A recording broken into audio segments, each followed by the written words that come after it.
Hi folks, Rick Utsi here. For those who know me, I'm the author of Little Ricky, the boy from Otter Lake, Little Ricky, the lad from Otter Lake, and Little Ricky, the young man from Otter Lake. What I've decided to do is, upcoming very soon is going to be my lower back surgery.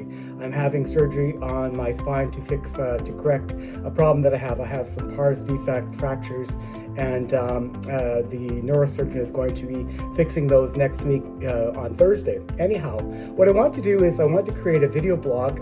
Throughout my research time in the last year, I've been watching a lot of different people's videos concerning their back surgery, and I found that they really helped me a lot. So I thought I'd do the same to share with my family and friends, of course, but with anyone who might be suffering with back pain, lower back pain, or have back issues and will be thinking about or planning to go through spinal surgery. So what's my journey? What's my journey been like? My journey has been going on for a number of years. I've always had a bit of back pain ever since my 20s. I'm now 60 years old. So in my 20s, I had some issues when I was doing some reupholstery and I lift heavy furniture or what have you, and I'd hurt my back. But you know, you're young and you're happy and free, so you think the pain's going to go away. It's really not a big deal, and it did go away, and it was fine. However, as time went on, you know, with life going on and getting older, I actually have discovered that I have degenerative disc disease. And what does that mean? It just means that my discs are slowly degenerating over time. 90% of the population probably has something similar, but mine was a bit more severe. So what happened is back in December of 2016, I used to live in Ottawa, Ontario, and of course, if anyone knows about Ottawa, Ontario, winters are hard and long. That particular year, there was a lot of heavy, wet snow that had come down. I was out shoveling my laneway, the driveway and the front walkway at our home in Ottawa, and all of a sudden I felt a strong pulse, pull, weird sensation in my back, and then severe pain. However, after a couple of minutes, the pain stopped. I stretched and turned a little bit to see what was going on, and I was okay. I was actually able to finish shoveling the laneway, and then the pain came back on again, and it was severe. I made my way into the house, but I wasn't in the house very long. Next thing you know, I was being taken to the emergency at the hospital. The emergency room back then sent me home, and I was still in severe pain. They gave me some pain meds and told me to take Tylenol, do some physiotherapy, and that was all great. However, the pain did not go away. It was so bad, I would think I was screaming. I think the whole population of Ottawa heard me scream. But anyway, that night, or was it the next night? I don't remember exactly, but very soon after, I was in an ambulance going back to the emergency at the Ottawa Civic Hospital. So then they finally did an MRI, and they saw that yes, I had 2 disc bulges in my lower spine. My problems are at the very end of my spine at L5-S1, so that's lumbar bone or vertebrae number 5, the very bottom one, and the S1, which is your sacrum, your hip girdle. That's where my disc is really bad, and the one right above that at L4, L5, which is the 4th and 5th vertebrae. So I have 2 issues. The one at L5-S1, of course, is the more serious one. Anyhow, I ended up staying in the hospital for about 3 weeks, almost a month, and it was not fun. It was not fun at all. I was in a lot of severe pain. I could barely walk. It was dreadful. After leaving the hospital, once they got my pain under control, I couldn't go home right away because our home in Ottawa only had a bathroom on the upstairs floor, so I was not able to climb the stairs to go to the bathroom. So I had to go and stay in a respite care home for a couple of weeks and get stronger, and finally I was able to go home with good strong pain meds. However, with physiotherapy and pain medication, it took a very long time to heal from that first major incident that I had with my back. So again, it was about 3 weeks in the hospital and 2 weeks in a respite home to improve myself. But it took years for it to really start feeling better. So from 2016 to 2020, more or less, I continued having bouts of back pain. Mind you, I did grow stronger over time. My original pain was all on my right side. My right leg is still numb and strange. When I touch my right leg, it doesn't feel right. It's always felt off. So the nerve is damaged, and it never really came back the way it should be. Because what happened is my disc between L5 and S1 actually burst open, and the jelly from the disc squeezed out onto the nerve root, onto the L5 nerve root, and that caused a lot of issues for my lower back. And of course, right above it at L4, L5, I had a bulging disc on the other side, causing issues as well. So anyway, like I was saying, between 2016 and 2020, I slowly got better, but never really was the same. I was walking with a cane. Actually, I started walking with a walker. I had trouble with balance, and then I was walking with a cane later on. And slowly but surely, I was getting better. And I thought, hooray, I'm finally past that terrible time in my life where I was suffering with chronic pain every day, and that was gone. But in 2020, after a big move, we moved from Ottawa to Toronto. I suppose all of that hard work of the move and the stress of the move caused some issues, because shortly after moving to Toronto, my right leg started to hurt. Now, it wasn't my right leg per se, it was my right hip. I had a lot of hip pain, and the doctors actually thought I probably had bursitis or tendonitis in the hip, and I had right foot plantar fasciitis as well. And that really, my left hip. In my left hip, it was originally my right hip, now it's in my left hip. And they were treating me for hip problems, but it wasn't a hip problem after all. It was all coming from my lower back. The disc had completely collapsed, bone against bone, really compressing the nerves, and that caused a lot of issues now on my left side. So my left side was absolutely dreadful. The pain was back with a vengeance, and it was just dreadful, especially in 2021 and 2022.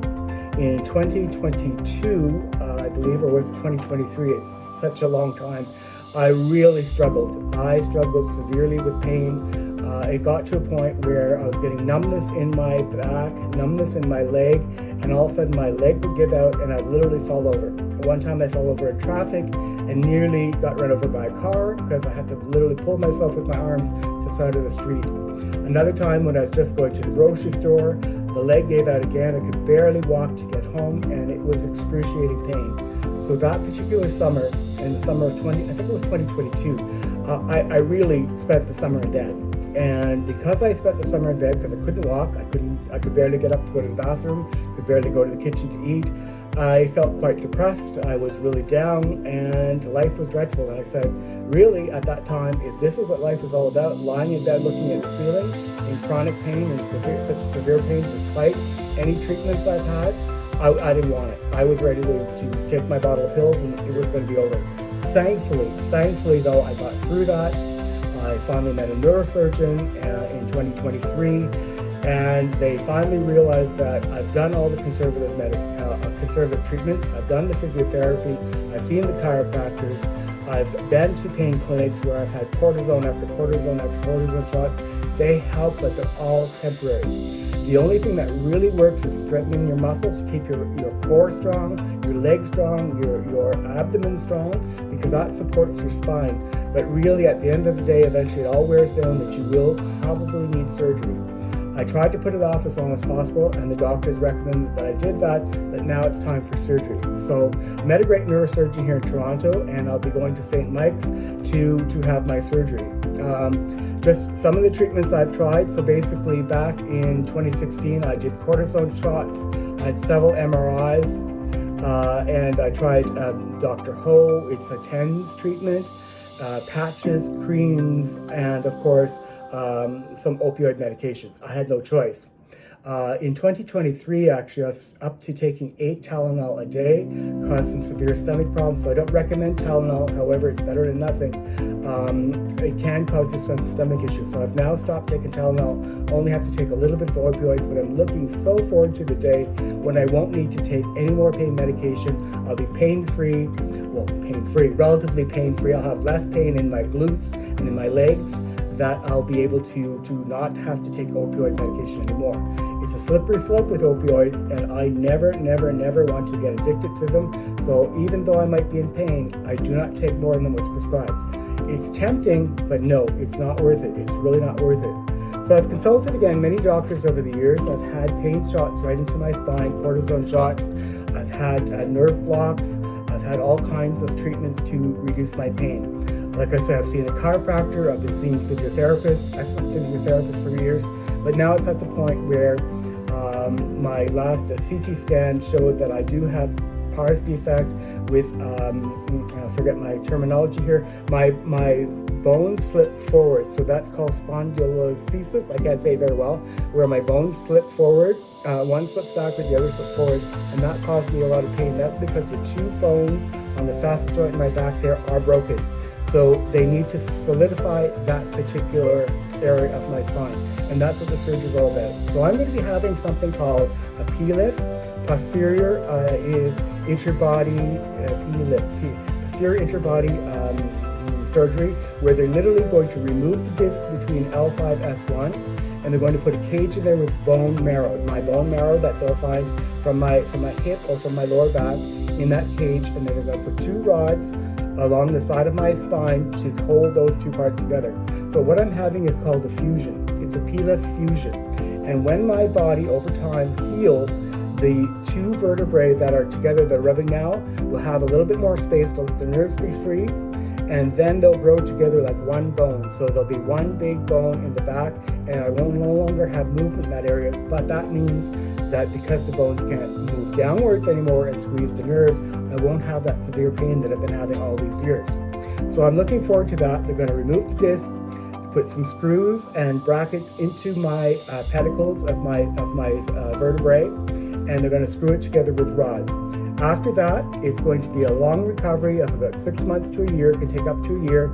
Of course, people who smoke or people who don't have a healthy diet, who don't exercise, it could take longer. So if you're going to go for back surgery, please quit smoking if you smoke. Don't drink too much if you drink, and get onto a healthy diet. You have to be fairly slim. I'm not fairly slim, but I mean, I'm a little chubby, but anyone who's really obese will need to lose weight before being considered for spine surgery.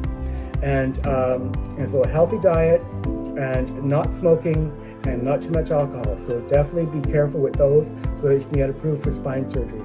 So if you don't have those particular issues of eating too much or smoking or drinking, well then you're going to heal fairly well. Your bones can heal and mend together, melt together within about 6 months to a year. So I'm hoping that'll be up and around by the fall. From March till the fall, it should be good, but it could take up to a year, which means March of next year. So I'll get my full life back in March of next year. I'll be consulting with my neurosurgeon throughout the summer, and he'll be taking scans and x-rays of my back to see how well it's coming along. So I'm going to start this video blog. This is my first long video off the blog, and the day in the hospital, the day after the hospital, and throughout my recovery for the next 6 months to a year, I'm going to be sharing these little video snippets from time to time of me to show you how I'm doing and to share the process with you of back surgery and recovery. Anyhow, Rick Goatsy here again, and I'm going to be sharing very shortly some tips and tricks and tools that you should consider to have if you're going to be going through back surgery, or if you're having back pain and just need some extra support. Again, I hope this video helps out everybody who's watching, and I wish you all well. Take care. Bye-bye.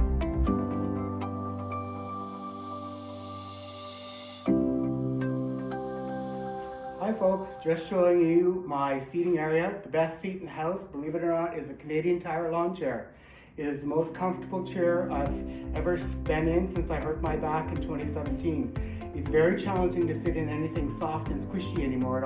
I need to have a hard chair with a very, very firm surface. So the best chair for that, which is light and airy, is actually a Canadian Tire lawn chair. So to make this lawn chair comfortable, all I did was add a heating pad, a little bit of heat if I needed on my hips or on my back. I've added a back support roll, which supports your lower spine, and of course that wedge pillow that I spoke of earlier. The wedge pillow makes the lawn chair very, very horizontal. So the sitting is horizontal. When sitting with a back injury, it's so important to back up to the chair, reach for the arms as you gently sit down. You sit down very gently on the edge of the chair, and then you move yourself back. And you keep your back straight, your upper legs very horizontal, and your feet flat on the floor. This is the best posture for anyone going through spinal surgery. It's again sitting very straight with your back straight against the back of the chair, where you can relax, sitting with your hips at a 90-degree angle and your feet flat on the floor. To get up from this position, you move yourself gently forward. You can do it by rocking, or you can just lift your arms and move yourself gently forward without bending your back. Then you slowly push yourself up with your legs and your arms. Don't bend forward. Bending forward is not good. You have to lift yourself up with your arms and your legs to stand straight. Again, perfect sitting place for somebody with a back issue, or if you're going through back surgery like I'll be going through next week, is a lawn chair. A lawn chair with a few cushions, it'll save you so much pain. It is the best place to sit, the best place in the house. Thanks.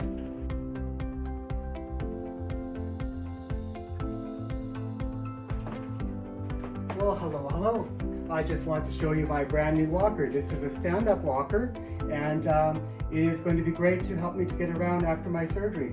It's nice and tall, and I don't have to bend my back. I can just simply stand up nice, tall, and straight, and I will be able to get around more easily after having had my back surgery. It has brakes on the front wheels so I don't skid, and it has a nice seat where you can sit down should you be tired. You need to take a break and have a seat, because it's very important to do that after having had back surgery. So again, my brand new car, my brand new walker, I'm really happy with this new purchase.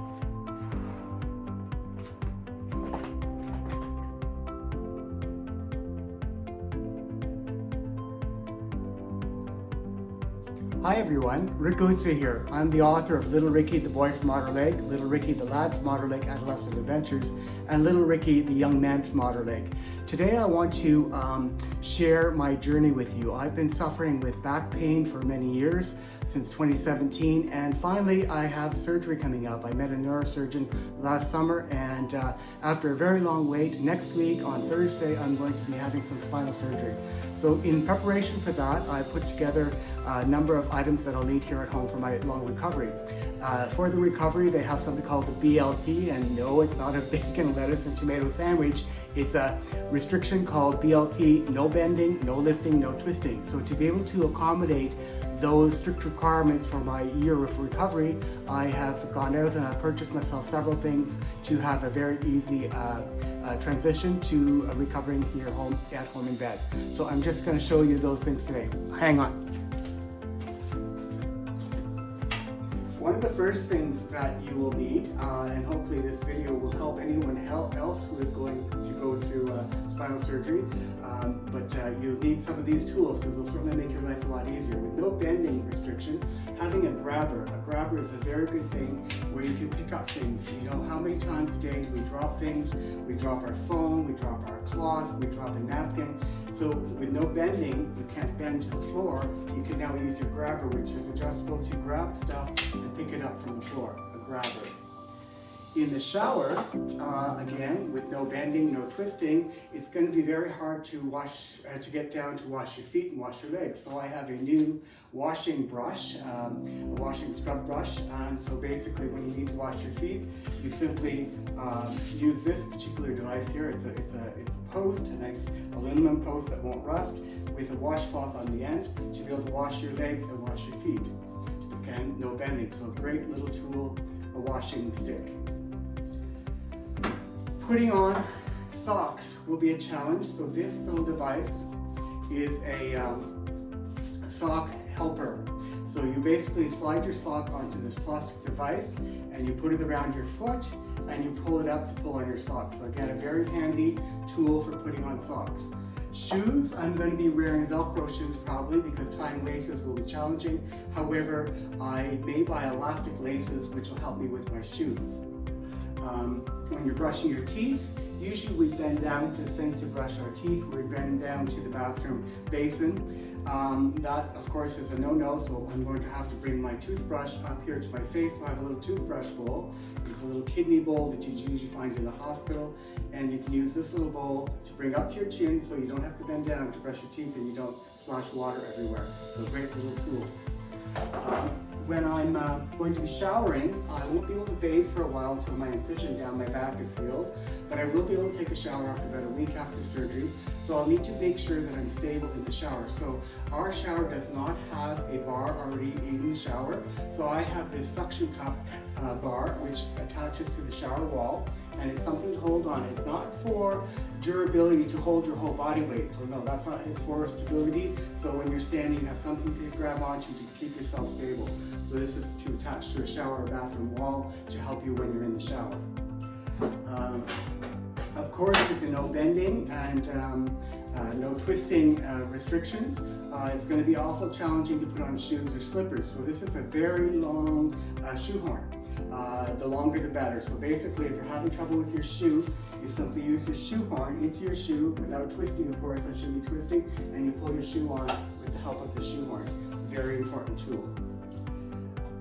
Next is after the first few weeks, I'll be spending a lot of time in bed. I don't expect to be having any accidents, but accidents can happen because you'll be in a lot of pain for the first little while. Of course, pain is controlled with pain meds, but you know, no surgery comes without pain. And sometimes you shouldn't wait when you have to go to the bathroom. Either if you have to go to relieve your bladder, or if you have to go number 2, you want to make sure you have enough time to get to the bathroom. Just in case, however, I want to be more proactive, I bought myself some bed pads, bed sheets that are waterproof. So just in case I have an accident, I'm not going to soil my bed or my sheets. So I have some bed pads. All kinds of cushions are really important when you're recovering from back surgery. You need to sit at a 90-degree angle, and most chairs unfortunately have a slope. Most chairs come with a bit of a slope in the back, so that's a no-no for people with back problems. You need to be sitting flat, so you can keep your feet at a 90-degree angle, keep your hips at a 90-degree angle, and your back on a very, very straight against the back of the chair. So to do that, it's called a wedge cushion. This wedge cushion is on a slope, as you can see, it slopes, where you can put this in the back of the chair so it makes the chair level. This will help me when I'm sitting. Of course, a chair, when you're sitting after back surgery, an important chair would be one with arms, because rather than lifting yourself up with your legs like you used to do, you'll have to lift yourself up with your arms. Your arms and your legs will be doing the work, not your back, so that's very important. Also, for people suffering with back pain or back issues, having a support roll for your lower spine is very important. These come in all shapes and sizes, but definitely a more firm one is better to give you that support. It goes at the back, on your back, when you're sitting in the chair to support that lower back. Another type of cushion, all kinds of cushions that you could use, is this particular one. It's made of gel. It has an opening here so that your spine can have a chance to rest. So when you're sitting on this cushion, your spine gets a bit of relief. So again, it's very made of gel foam. It's enough to help take the pressure off your spine. Of course, in terms of bathroom, we have a fairly low toilet in our powder room, and that's not good for people with back surgery. You don't want to be sitting down low because getting back up is going to be challenging. So a toilet extender seat is always something that's very useful. So I purchased this one here, toilet extender seat that is going to raise my toilet up about 5 inches higher, so that'll be just enough so that I won't be sitting down too low. So this is a very important tool to have when you're recovering from back surgery. Definitely you want to have an extender for your toilet seat, especially if your toilet's very low. Next thing, most guys will know what this is. The ladies, I'm not sure. This is a urine bottle. This one was actually from the hospital when I was last there, but I figured, you know, I will just keep using the same one because there was no need to buy a new one. This is, of course, when you can't make it to the bathroom in time, when you need to urinate, and you simply just put this bottle into your bed and you relieve yourself in the bed, of course putting it aside, hoping that you'll empty it next time you make it to the bathroom. Anyway, it's for emergencies, if you have to go to the bathroom and you can't get out of bed right away. So it's a urine bottle. And of course, while you're in bed, you'll need to have all kinds of pillows to be able to support yourself. No stomach sleeping. Stomach sleeping is a no-no. That's okay for me because I'm not a stomach sleeper anyhow. Sleeping on your sides or sleeping on your back is the only way. Of course, because the incision is down your back, that'll be the most uncomfortable, but you should always change your position in bed from time to time, and you should be doing small, slow exercises after a day or so. You got to keep pumping your feet, in bed. You need to move your legs around. You need to keep moving around a bit because you want to avoid having pneumonia in your lungs, and you want to avoid having blood clots in your legs. Those are two no-nos. No one wants to have pneumonia in the lungs, a lung infection, and no one wants to have blood clots in the legs because those can be dangerous. So again, you got to keep moving your legs, keep that blood circulation going. Of course, very important for back surgery. After back surgery, walking is the only approved exercise after back surgery. After a few weeks, the neurosurgeon may add new exercises, but definitely walking. Walking everywhere is so important. So because I'll be spending the first couple of days mostly in bed, of course I will get up and walk, I also will need to have a proper table beside my bed. So I purchased myself this little, it's not quite the full-size hospital table, I purchased myself this little hospital table that's on wheels so I can roll it away or bring it to myself when I need it. And so basically it is going to be by my bedside. I can put my cup on, I can have my meal on it in bed if I want to, and that would be very helpful to have it to recover. So I have, again, a movable table that I can roll away or pull to me whenever I need it. And finally, I have my new walker. My new walker is my new car. I went out and bought my new car. So I bought this new walker. It's a stand-up walker. Of course, you can't see it all right now in the video because it's too close, but it basically is one that folds when you need to fold it. And you can walk with your arms like this, walking standing up. So it's better than the old-fashioned walkers where you're bent over. You don't want to be bending your back after spine surgery. So this particular walker, you can walk where you're standing up. So again, folks, I just wanted to say thank you for joining me today. I wanted to share this little video with you. It's my pre-surgery information to help anyone who may be going through a similar situation in the future, and to share with my family and friends. Again, Rick Oatsa here, the author of Little Ricky the Boy from Otter Lake, the Little Ricky the Lad from Otter Lake Adolescent Adventures, and Little Ricky the Young Man from Otter Lake. I'll be going through my spine surgery soon. Yesterday I had my pre-op meetings with the anesthesiologist, the nurse, the pharmacist, and the neurosurgery unit, and everything's all set to go. So this Thursday will be the big day, and I'll continue sharing these little videos with you as time passes so that you can follow me along on social media. Thanks everyone, take care, bye-bye.